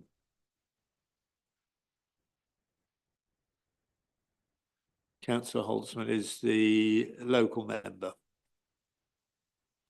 I think you know the rules. Thank you, Chair. I do know the rules. I would like to speak in support of this application. I do understand that there are concerns about the site as it's outside the development envelope. And the planning report states that the club is currently run inside the development envelope, and therefore that should be fine. However, if and once King's Ely will terminate the renting agreement, there is no alternative place that the tennis academy can rent, and therefore they really do need a home. As Richard Seamark has already outlined, we tried very hard to find alternative sites after the last planning application was refused, and various members from both sides actually have helped to look in, in their spaces, which they know well, to find alternative options, but there was literally nothing available that we could come up beyond the sites that were identified and have been tested. So I think we can say that within reason, the tennis club has tried everything to secure an alternative site, and there's literally nothing else we can do. We appreciate that the site isn't ideal in terms of like the driving and the access, but given that that's all we've got, there's no alternative possible. The club is actively growing, and as such, it's one of the few tennis clubs within the district, actually. It does provide support for disabled children and wheelchair tennis, and as such, it's the only club in the district that does that. So if we lose that club, members with special needs will have to go to either Peterborough or Papworth, which is quite a stretch to kind of like make them able to access a tennis provision. Basically, if the club can't find a new home, it would have to close.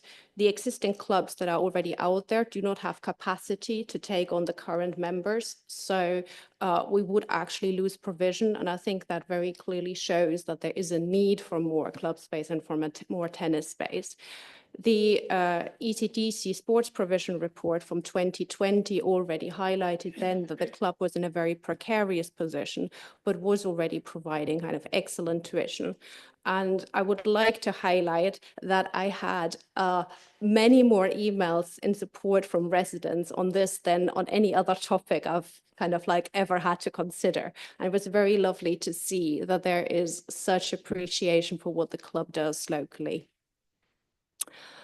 In light of those points, I would kind of like express my heartfelt support for this application, although I very much understand that it's a very difficult choice because the planning officers have obviously done a thorough job of testing it within what the legal constraints are. But I would like to ask the members of the planning committee to kindly take into account the benefits that the club provides to the local community. Thank you. Questions? Oh, I've got a question then. You've mentioned when, and it's in the agenda, that you say that there's substantial benefits to the wider public. Could you expand on that a bit, please? Obviously, it's a club, so you have to have membership, but because it's a community interest company, the fees are significantly lower than they are for all the other commercial tennis clubs. And although we do have a number of publicly available courts where people can play, obviously, especially children need to learn how to play well somewhere.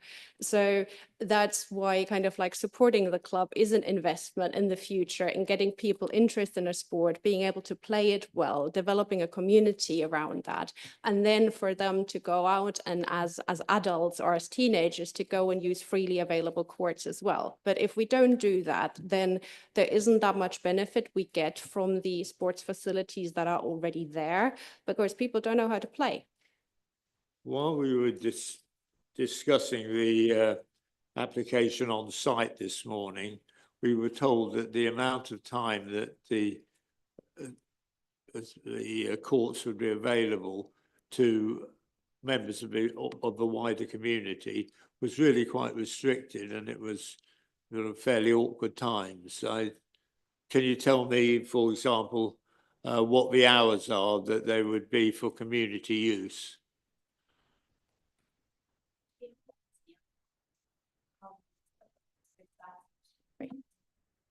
Sorry, I can't tell you what the hours are that are planned, but I know that the club is very keen to provide, to establish good links with the local community. And I think within reason, they would be very willing to consider a planning condition to make sure that there are sufficient times available. However, other commercial clubs, and it is a community interest company, but is a company. I mean, they have to kind of like make a living from this. Do also only have limited access for the wider public. I mean, these are not community courts that are available generally like they are via local councils, but that's why there can be a tuition provision that otherwise wouldn't be there. Well, it was, you've got this saying for children with disabilities, and you support wheelchair teams. Well, how many hours a week would you have for wheelchair? I mean, I'm concerned that there's a major benefit for the community, and that's what I'm trying to drill down to. And we will have the opportunity of going back to the officers in a minute. So my questions are, would you just clarify the substantial? Yes, exceptionally, I'll allow you to come to the table and answer that. Yeah, thank you, Chair. So in the application, we've stated that 2 hours per day would be made available to residents of Stuntney. 2 hours per day? Yeah, just to help sort of work with that, community tie. But then there'd also be, the course would effectively be booked on an app. So that would be open to any member of the public to book a court. But then there's also the aspect of separate tennis coaching, for members of the club as well. So it's 2 hours per day free court access for residents of Stuntney. But they're not at 6 o'clock in the morning or something. Well, to be agreed, but we would look at maybe sort of 8 to 10 or 9 to 11, that sort of time. But again, that's detail that could be agreed. Thank you for that information. Yeah. Thank you, Councillor. Or have you got some more to say? Well, with regards to the provision for disabled children, that would be free tuition. So I think there's not more we can kind of like demand from the club for that, I think. It is kind of like there is no other club that offers free tuition for disabled children within the district. No, I'm looking for exceptional circumstances. Thank you.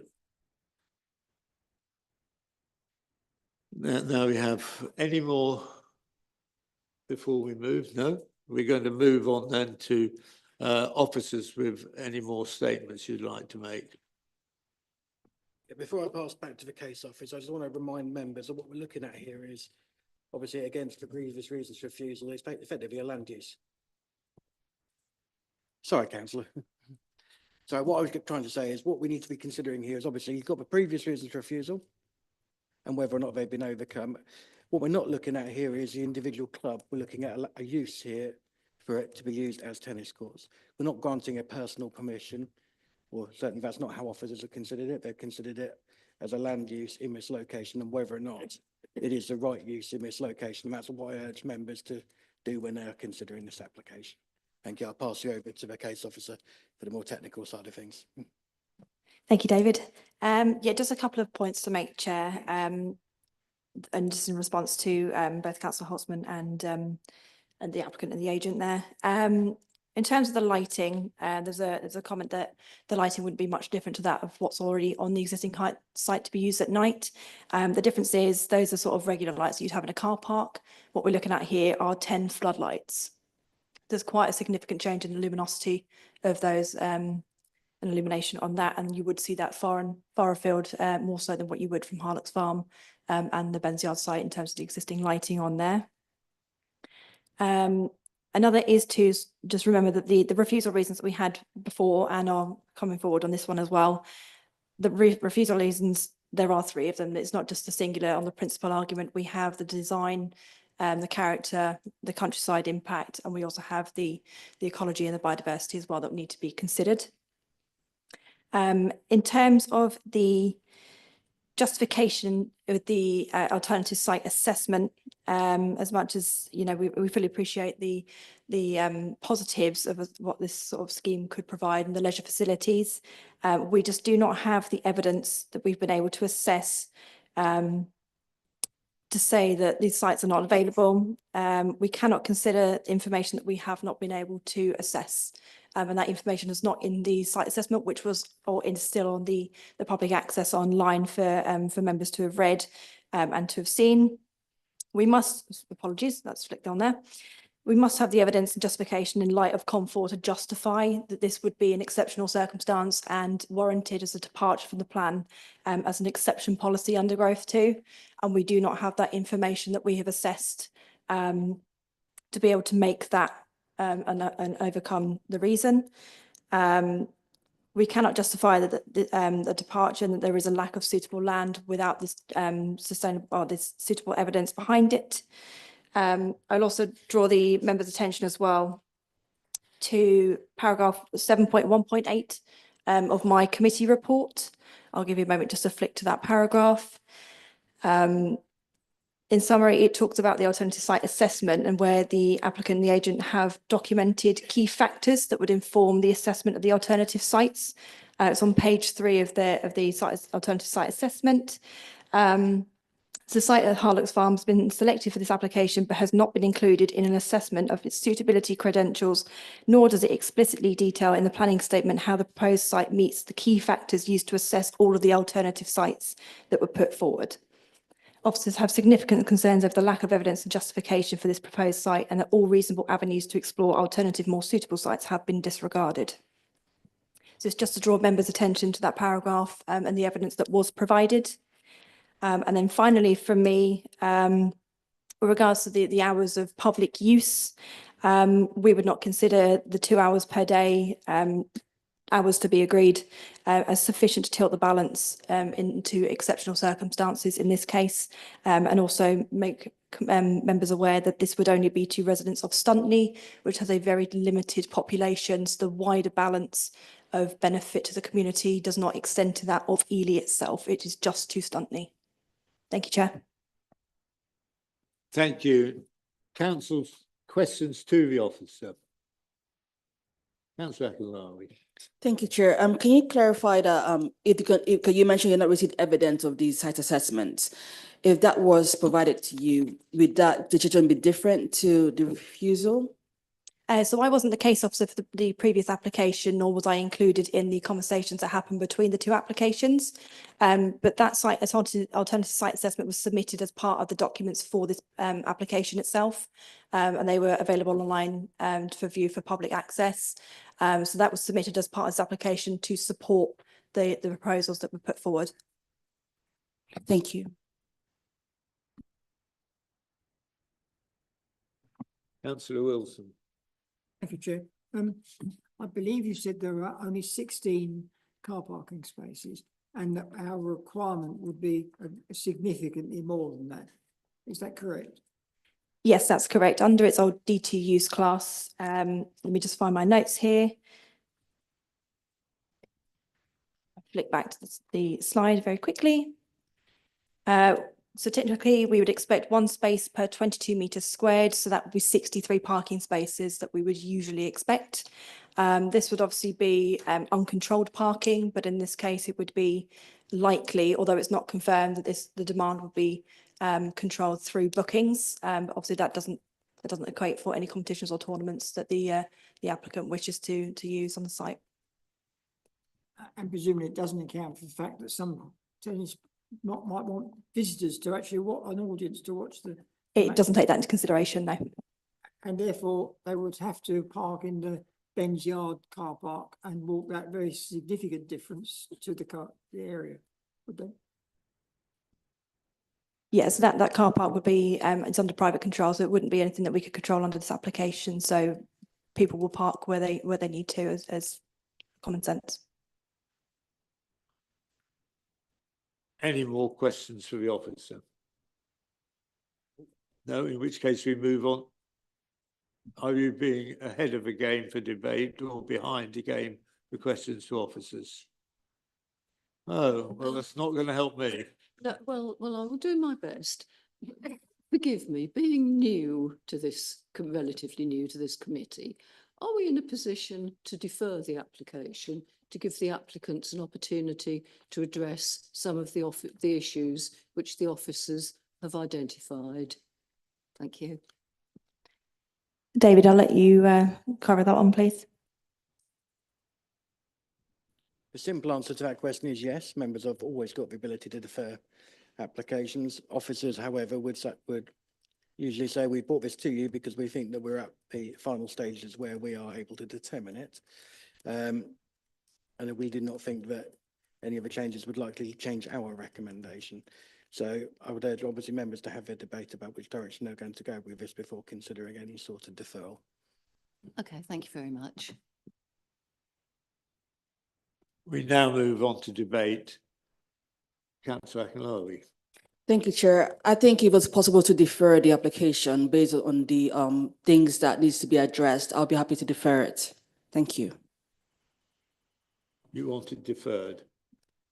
Yes. Yeah. Okay.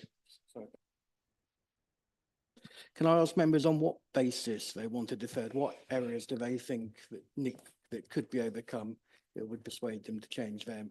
Well, I believe it's a great service I provide, especially for children with disabilities. I'm a mother myself, so I know the issue that arises when there's a lack of facilities for such services such as this. So I think it's great, and it could be landed as an exceptional circumstance, provided they can obviously provide the evidence and the other requirements by the officer. Thank you. I'm unclear as to what evidence you're asking them to provide, because the applicant would need to be clear as to what you are seeking them to provide for us to consider. Yes, the alternative, some venues assessments as requested by the officer, the evidence of that.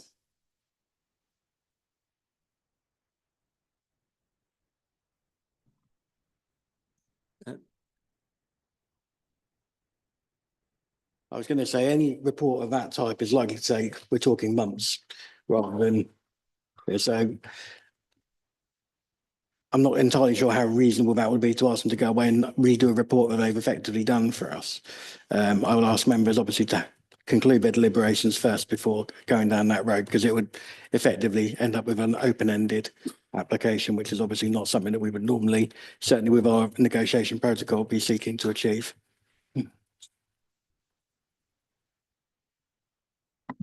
Councillor Anglo-Smith. We are now on debate. Yes. Bearing in mind the answer that David has just got given to my colleague, is it within the realms of possibility that it could be suggested to the applicants that they withdraw this application and resubmit it once they have a full file of the information required? Would that be a better option? That's not something really that we should be doing through a committee process. We're at the stage now that if the applicant was minded to withdraw an application, it would have been done so by now. It's for members to consider the application that they have in front of them, look at the previous material planning considerations and assess whether or not they consider it to be acceptable. Thank you. Councillor Goodall, you want to say something? Yes, thank you, Chair. Sadly, I'll have to go with what the officers recommend as a refusal, because the site is not suitable. It's as simple as that. Walking it today, one of our members tripped and fell. Also, the area, you say it's for handicapped people. I looked on the diagram there, there's only one handicap place in the parking. And also the lack of parking as well, because if you add a doubles match, that's 16 on each side where they're going to park. So it really does need to look at. I applaud you for all your work with handicapped people and for those who can't afford to pay for tennis lessons. That I really do applaud you, but sadly, this is not a suitable place for a tennis court. So I would like to propose to accept the refusal by the officers. Have we got any more members wishes to speak? Councillor Wilson. I think we're not able to vote for this approval this afternoon because there are such big questions sorting out. The parking one is an obvious one and would need to be sorted out. And the ability for people to use the tennis courts. But the other thing that the officers have pointed out, which hasn't been considered at all, is how to ameliorate the lighting, because lighting in a very open area like this is very, very obvious, and that road that you drive along, it produces the most incredible view of Ely Cathedral. It wouldn't want to spoil that with the lighting. And it would be possible, I would think, to ameliorate that. And perhaps it would simply be that most of the tennis would have to be played during the daytime. And I think most tennis is normally played in the summer anyway, which will be light for much longer. So there could be very clear restrictions on the lighting on it.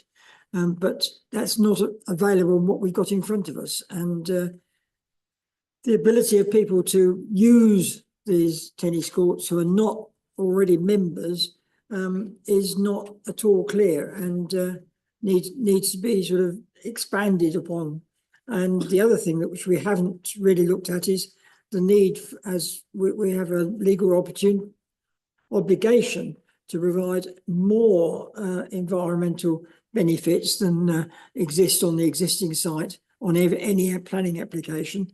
And there doesn't seem to be any attempt in what we got in front of us that this has actually happened. So there are things that they could do which would make it much more acceptable. I don't know whether even those would put it in being able to put it on this particular site, but those are the comments that I would have. Councillor Sharp. Thank you, Chair. This application, it's the one that's torn me most of the three we've had today, because I'm totally in favour of sports provisions and everything else. But the issues I've got with it are, one, and again, I wasn't on planning committee when this came before us back in 2023, I think it was. And as I understand it from officers, if we were to approve this, we have to feel that the new application has addressed those reasons for refusal before, and I'm not sure that I have that. That's convinced me. Other issues around with it, parking does seem to be an issue in terms of lack of wildlife, and then there's issues around wildlife assessment, habitat. From what the officers have said, we haven't got enough information, hasn't been provided. Lighting in the countryside is another issue, definitely. I know I don't think it's going to startle people driving along the road, personally, but it might affect the wildlife issue, which I'm not an expert on. And highways, I always have an issue with highways, because I don't necessarily, very rarely do I agree with highways assessments, because I feel with Ben's Yard, it's, you know, just taking the application away from it. I think that particular junction is an accident waiting to happen, but still, that's another issue. And also, it's not ideal for cycling there either. I know that's something hopefully we as a council can address over the next few years. And I understand totally colleagues who've said about deferring it, but as has been said, if we defer it, we've got to have an outcome as to what we're trying to achieve by that, and whether deferring it for a number of months will actually achieve that objective, and I'm not sure. So I'm veering towards agreeing with officers on this, but with a very heavy heart, so I must admit. Councillor Whelan. I think Councillor Sharp has highlighted my concerns regarding the road itself and the actual access to the site. It is a busy road. There have been some collisions along that road. Also, opening up the free sort of tennis for residents of Stuntney during the day, when I think there's probably a population of about 250 people there, where most people work. that's how many people are actually going to take up that free sort of tennis sort of thing. And as I say, but my main concern is the amount of cars going down there and for the competitions, and generally the road is pretty busy most of the time, and highways often say that there are no concerns about access, but we know how busy that road can get. And even standing there today, there were numerous cars going backwards and forwards, and I am concerned about the access into that site as well. Thank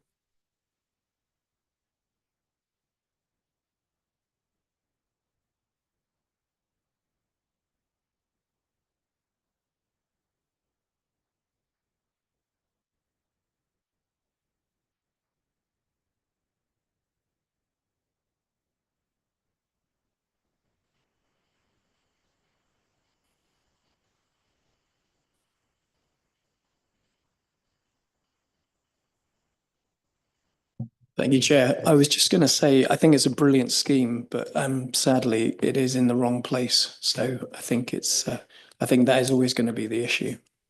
So I think we should support sport, and it is a brilliant scheme. Sorry, I was disturbed. Could you start again? I was just going to say, I think it's a really good scheme, and they've done a lot of good work, but I think it's sadly in the wrong place. But we do need to support local sport, but I think on this occasion it's just not in the right place. The planning manager wants the opportunity to have a few words. It's more just to clarify the proposal. So the original proposal was for members to support the officer's recommendation, but through the debate, a number of different areas have been raised where members have got concerns. So I just wanted to clarify your minds, if I can, around what you are seeking to do. Because at the moment, the current reasons for refusal, as the officer has previously alluded to, is one of principle, one of character and appearance, and one of insufficient information around biodiversity net gain. Now, members have talked about lighting, parking and access to the road. None of those were on the original reason for refusal. So I just want to understand what members want to be done with regards to this proposal as to whether or not they want any of those elements to be contained within that. I would say, and I know members have every right to disagree, but we do not have any technical support when it comes to dealing with a highways objection.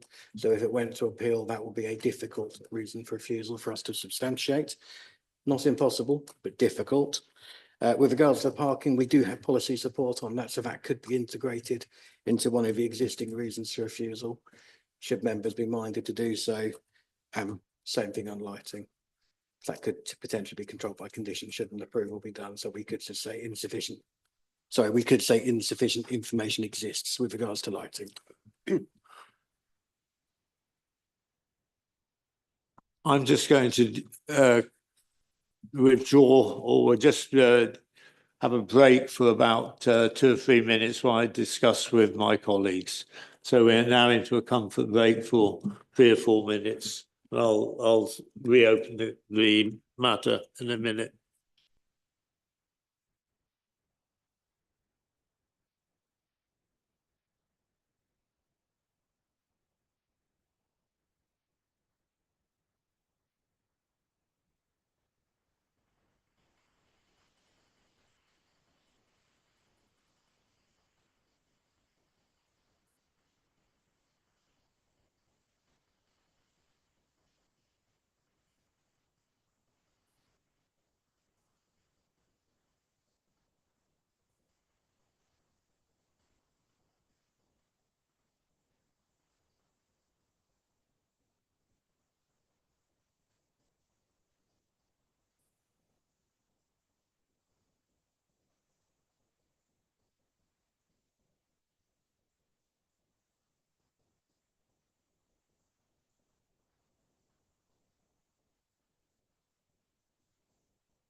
Okay, everybody, thank you for your thank you for your patience.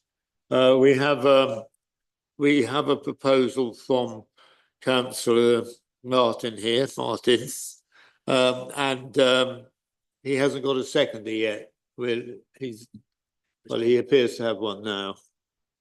So we have a proposal from Councillor Goodall, seconded by Councillor Ambrose Smith. And will you go ahead and say what that is? Yeah, the proposal is that we accept the refusal as written down by the officers and take into account also what came up in debate in the parking. And that's it, sir. So our members very clear now what we're going to be voting on. We have a proposal, we have a seconder, and I'm going to ask those people who agree with Councillor Goodall's proposal to raise their hands, please. 1, 2, 3, 4, 5, 6, Chair. Will those who are against Councillor Goodall's proposal please raise their hands? None. And those who are abstaining, please raise their hands. 1, 2, 3, 4, 5. Okay, so we now have, that is now the fact. And so the planning is refused. If you like, if you want to leave now, you can. We've got some more issues. You're more than welcome to stay for.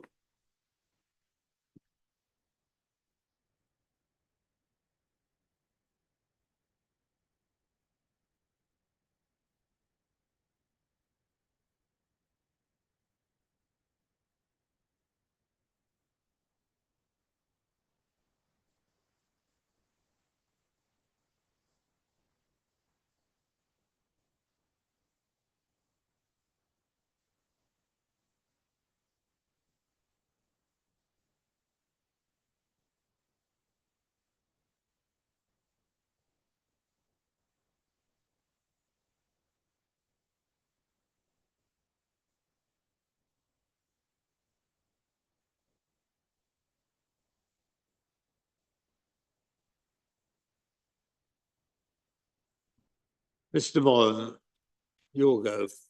Thank you, Chair. As usual, I draw members' attention to agenda item number 8 on page 79 of your agenda pack, where we have a planning performance for February 2025. And I'm happy to take any questions on that. Members, questions? I'll have those right hands got tired and they don't want to. No one, Chair. You have no questions. Brilliant. I'll just remind members that what you will have, however, in your next agenda pack will be the quarterly enforcement report, which we've said to you that we will start bringing to you. And there will also be the enforcement grids, which will be a part 2 item, which will have a list of those enforcement matters where we have taken formal action or are about to. So that will be something that you'll have going forward, which will be a part 2 item at the end of the meeting. Thank you.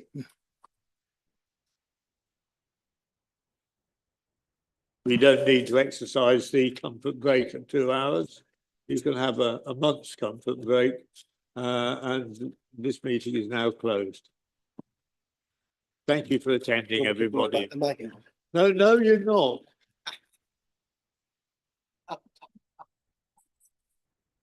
I didn't think it wise to be chewing something so big.